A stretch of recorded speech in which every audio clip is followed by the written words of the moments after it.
Hey, welcome to Navigating the Shift, where two intuitives talk. I am Annabelle Drumm from Sydney, Australia.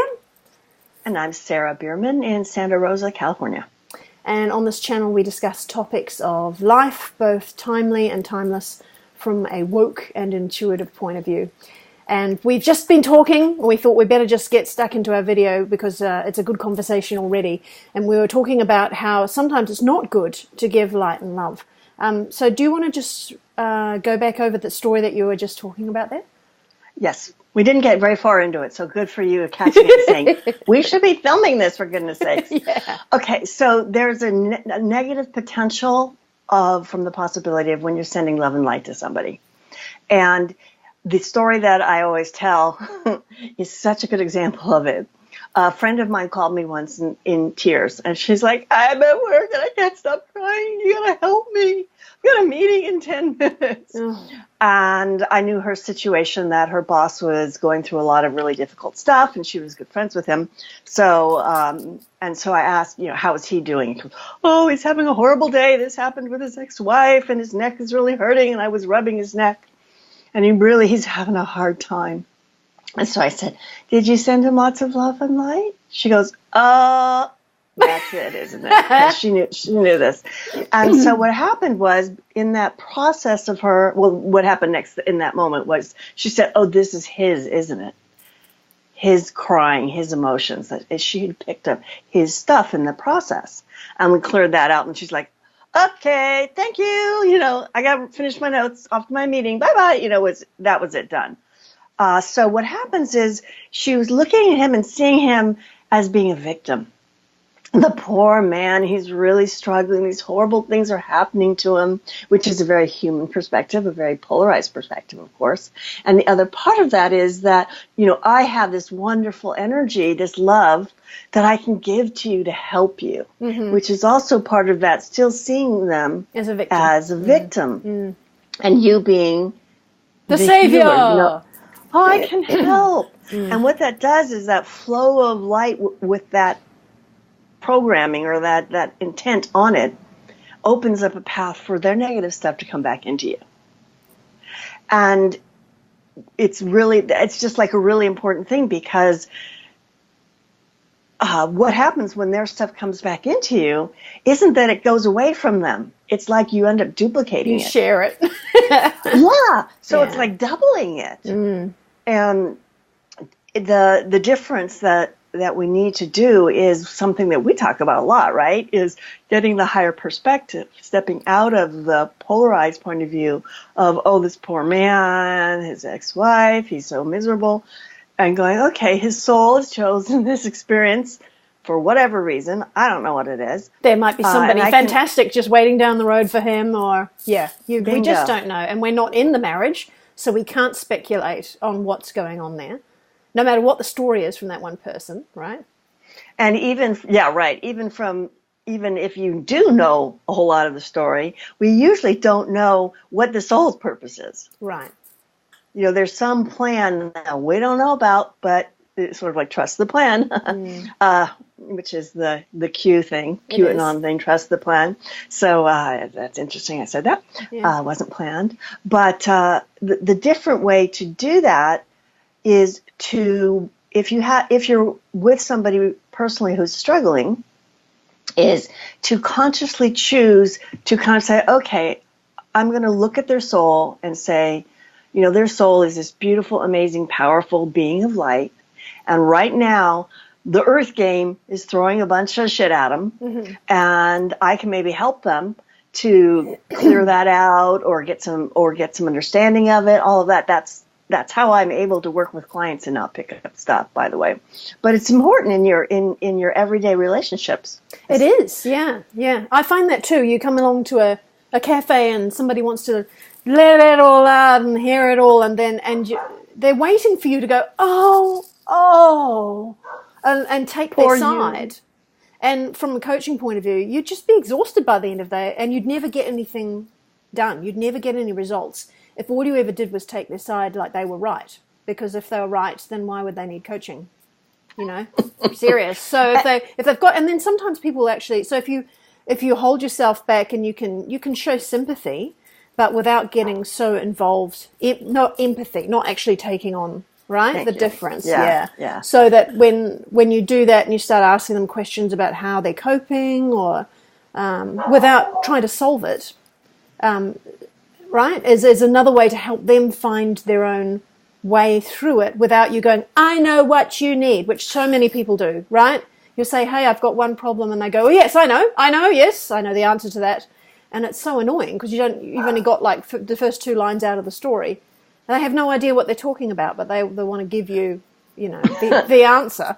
So, but then if you're not going to give them the answer, sometimes they get really offended that you're not taking sides with them, and they get really mad at that. So it's worth explaining sometimes, and not, even if you're not a coach, to be able to say, I'm just watching how you're handling it, rather than, well, I don't care. I'm not taking it on. I'm protecting myself. You don't want to do that. It's like, that's not much of a friend either. So you just got to find another way around and say, I'm just concerned how you're coping. What are you doing about it? And change the conversation. What we were talking about last time we spoke, the gift of just listening. Yeah. Without doing any of those things, just letting them speak. And then what I do and teach is to mirror it back, which is say, okay, I'm hearing this. You're feeling this way. Yeah. And a really good trick is to separate out the thoughts with the feelings, because we attach them together as if they're inherently one. But a way you could phrase it is, okay, I'm hearing you say that, your marriage is bad, your husband is really treating you bad, and you're feeling sad and angry. So you separate, here's what you're saying, here's what you're feeling. And then you can work with the feelings. You can say, I get that you're feeling these feelings. It's being empathic. I understand these feelings. And this is what your mind's meaning is. Right. He's hurting you. He's being cruel. The universe sucks. My higher self has set me up. Who knows? Whatever it is, the meaning that they attach to it may not be true.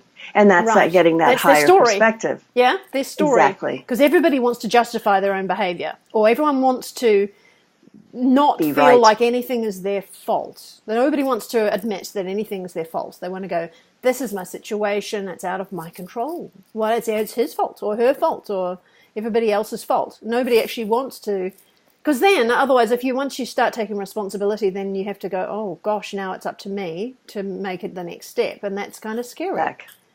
Back to being the victim. Yeah. Victim is a safe taught it place from the beginning. To be. Yeah. We are taught it from the beginning, aren't we? It's terrible as parents. We don't even think about it. Oh, poor little child fell over. Oh, it was the naughty footpath, that had a different paver. And so, you teach them from the beginning that they have to blame something else for their woes. Well, and children see their parents doing it that way as well. The number one thing, I've seen that enough.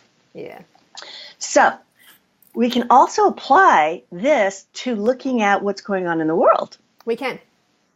Okay. And that way we don't get hooked on taking sides or into the drama of it. And God, hopefully we can avoid the conversations. At Thanksgiving I was like, we cannot discuss Trump. That's my rule.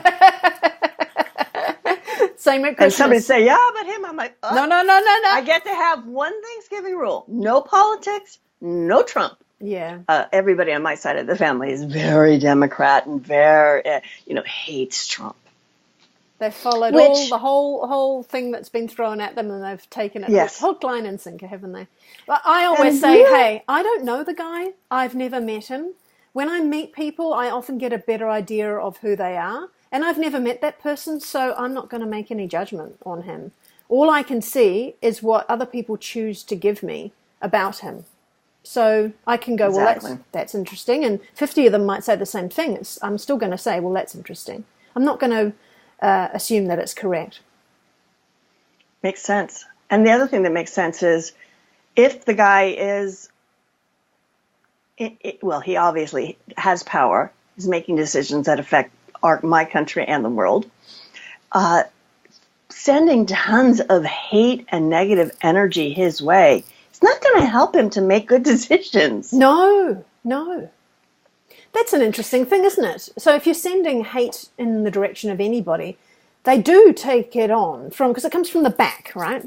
Now, here's something interesting. I know we don't make too long a video, but this is something that I learnt through Mercredan when I was working with him about the Ankh, which is, it looks like a cross, but instead it's got a circle on the top. And usually it's just a pendant that's just 2D like that, and you can wear it here.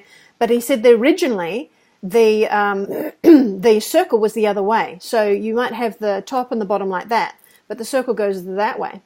And that is to represent, and also it's the ancient way of pronouncing that, A-N-K-H, is hak. Isn't that sexy? It's like I don't know. It sounded like you were about to hawk up a loogie to me. I'll be gentle with my K then. Like that. Yeah, it's like a yawn, like a breath.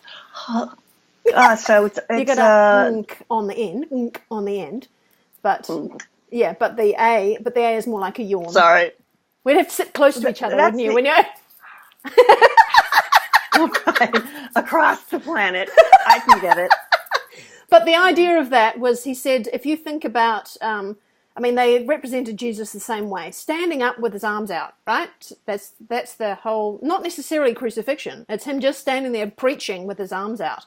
And they said, if you think of that representing a human, that this circle is that you give out the front from the heart, but around the back is where you receive. This is why you get people stabbing in the back. You receive from the back. So that was to represent the circle of energy. It goes out, you give from the front, and you receive in the back, which is why you hug, right? Because we know that our hands will give out energy. If both people put their energy in the back of the other person, then they're giving. Isn't that lovely? That is. I'd never heard that before. Yeah, I'd never heard it before he said it either. I thought that makes so much sense. Yeah. And that posture. This is one of those postures that makes you feel confident and powerful. Yeah. And it's that wonderful magic. Tree of life stuff, isn't it? Really. Right. That and the whoever did it, Michelangelo, the drawing of the man with his arms like this. It's very. And I believe that there's a pyramid on Mars that looks like that lines up with that as well. A 5-star pyramid of like, okay. Wow. But I'm just going to stay in this position for a minute, because being like this, even if you're feeling less than confident, powerful, smart, whatever, just being like this, if you imagine opens you somebody's up. Just won a race in the Olympics, and they're, running down and going, yeah, oh, and it changes your physiology, and it changes that adjusts in here. So it does, which is why grabbing a phone and doing this is the exact opposite. It crunches your neck, crunches your spine, makes you very small, and it's the exact opposite. So if you're ever feeling depressed, put away the phone and start winning the Olympics. Or if you're going into a job interview, or a test, sound like Wonder Woman, take a test. yeah, there you go. There's a great book on this, and I'll link it below, called Presence, and I can't remember the author's name now, but they did all these studies of people where they had students come in from college, and they'd volunteer, and I think they paid them, but they didn't know what it was about. And they wouldn't tell them what it was about. They'd just say, okay, I want you to stand like that for 3 minutes. Yeah. Stand like that. Yeah. And then other ones, they have them do like this. Yeah. And then they give them tests. Yeah. Or ask them questions about, how do you feel about, life generally? Would you say that you're confident? Da, da, da, da. So there was a significant difference. The confidence grew, didn't it? 10 minutes. Yeah. And if you have that feeling when you do that, then when you're in stress, your ability to cope and to react and respond increases. So stressful situations, you up your abilities when you're starting like this. Yeah. When you're starting like this, when you get into a stressful situation, the opposite's true. That feeling where you go, oh God, I can't think. So how amazing it is. They've got, every single young person and most adults on the planet like this all the time. Yeah, that's it. Or sitting on the bus or the train, or, squished in their little spaces. And you're not a commuter? You're not into long commutes and public transport? Not so much. Thank God. Yeah. So one of the things that like lit up for me just looking at the world stuff, and I'll just hit on it very quickly because we don't want to go on too long, but I don't follow politics a whole lot for the reasons we've just been talking about. But I really like General Flynn. I just like his energy. Like I said, I've never met him, nor have I met Trump, right? But I just get the good feel from him. So I kind of follow what's going on. And just yesterday, wasn't it? He was supposed to be sentenced. Yes, and it got delayed. What happened was very confusing. Ultimately, they just postponed it indefinitely to be revisited in March of next year. Now, why did that happen? Because I had read that too about the judge just suddenly changing tune. They're going to a recess and he comes back and he's different. I read that too. And I'm like, well, who's ruling the judge? How's that happen? Exactly. Who changed the conditions out in the back room? There's a channel with a video I suggest you watch. I'll link it below, called X22 Report. And he does a lot of really good in-depth political stuff. And so I don't watch that very often, but for this one I was checking it out because of my interest in Flynn. For who knows, maybe I know him on a soul level or something. Who knows why, I just am interested. But at any rate, what he was talking about of how this was actually a setup to trap the deep state and especially the Clinton Foundation. And what happened was the judge, whose name is Sullivan, he first said, I'm looking at my notes trying to remember here, he asked Flynn, do you want to change your plea? And Flynn said no. And he just said, I don't want to sentence a man who isn't guilty just because they pled guilty. And then later, the judge said, asked the prosecutors, did you consider charging Flynn with treason for FARA violations? FARA is Foreign Agents Registry Act. So evidently Flynn was lobbying for a foreign country, and if you do that, you have to register in FORA. And he did, but he did it retroactively. So, and that's important to know, I'll tell you why.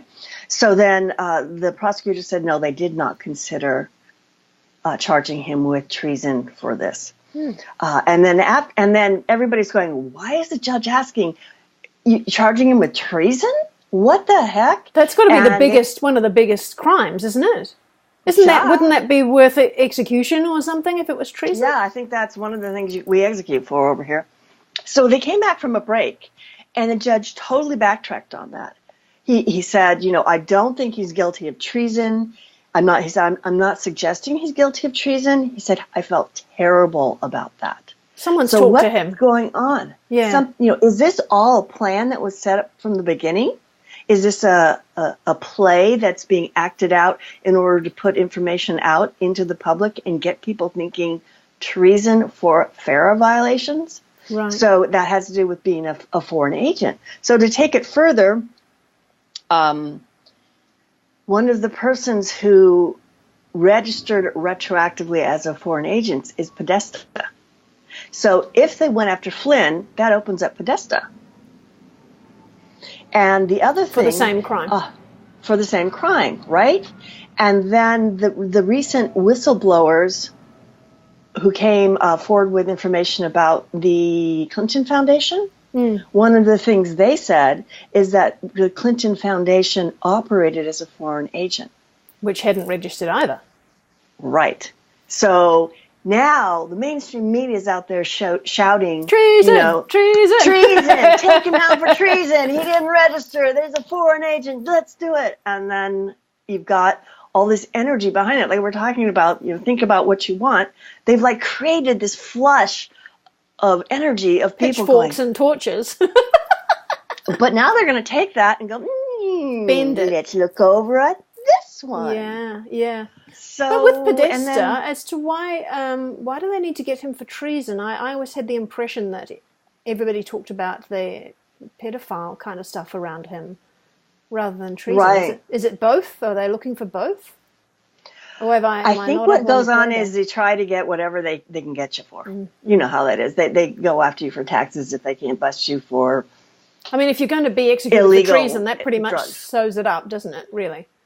Yeah, that's probably worse. I mean, if you think about like Jeffrey Epstein got 16 months for child abuse of 13-year-old girls and systematically doing it over and over and over. Introducing other adult men to the same lifestyle and, oh my goodness, 16 months. Yes. And what about Kevin Spacey getting off altogether? Right. So I would say maybe they need to go to the treason in order to get, get a decent conviction. I don't know. I don't know either. But I can tell you, I think I kind of got a really good feeling though of like, oh, isn't it interesting? The white hats, the good guys, the alliance, the people behind Q, and Trump, I think, are getting things in control. Yeah. They've got this, even though it doesn't look like it, and it seems to be taking a long time. Right. Plus, we have to wait until 2019 for the military. The executive order for the military. Is that 1st of January? I think it's right at the beginning, isn't it? Mm-hmm. So I have a feeling next year is going to be interesting. It is. This is interesting. Next few weeks. Let's see what happens. So everybody, let's just take a minute right now and just, imagine that feeling. We're not going to send love and light to anybody, right? We're just going to, hey, they've got it under control. The negative deep state, the negative cabal has been taken down. Yep. Perhaps the event has happened. That solar flash that's going to flush away all the negative energy. And now maybe it's really close, right? Maybe, yeah. I just was looking in Spirit Library, and Brenda Hoffman, who does things regularly on Spirit Library, her latest message, it comes out once a week, is rest. You need to rest because there's going to be a big energy burst very soon. Now, it doesn't specifically say it's going to be the hugest thing you've ever seen. It's not like that, but it does say rest over this week, even though everybody's going crazy for celebrations, and you should be making that for the dinner, and you should be wrapping the presents, and the advice was... I haven't got a gift for... Yeah, the advice was just let that go and ask forgiveness for not getting everything done, because you really seriously need to rest. If you are one of the forerunners... and your job is to keep the platform steady through this change, then you need to look after yourself at the moment, very specifically. Very good. Oh, the last thing, I'll just put in a little pitch. I am having a webinar. I'll link the information below. Coming up on this Saturday, December 22nd. I'm going to be talking about the solstice, the astrology of it. Mm-hmm. We're also going to be doing more about your personal gifts, connecting with Source, creating these love and light, new energy, beautiful bubbles, and then offering them, and doing more of a group of getting together and visualizing that this is done. We're on the timeline. It's happening really well. Also helping people to access their personal gifts and to create little energy gifts for their loved ones. Sounds lovely. It's all about gifts. So it's winter solstice for you and summer solstice for me. Correct. Gorgeous. So that's this Saturday. You want to put the details below the video? Of course. That would be great. Lovely. I know it's coming up very soon, but the other thing I'm doing is I bought these really cute little quartz crystal points with a silver wire wrap on them so you can hang them. Mm-hmm. And I'm going to be giving away 5 of them. Woo! Just to randomly to people who participate, because I'm going to be charging them up or programming them with the new energy that we create during the webinar. So I know lots you've been of very good at stuff that. going on. Yeah. I love that. Are you still selling those on your website as well? No, but I might start again. Yeah, I think it's a lovely idea. So you charge them up so that they can be posted out anywhere around the world, and people can hang on to them with that energy that you've put inside them, imbued with them with. Yeah. Yes. Mm-hmm. Not to mention, it's just when you see it, it's a reminder. Go, okay, take a moment, go, step back from the drama, and you can program your water with it. I don't know if you can see. I have a little strawberry quartz crystal, which I've programmed with the new energy in it, and I put it in my water, and it tastes very good. I like that. It's amazing when you charge up water with something like this. It's just so sweet and good.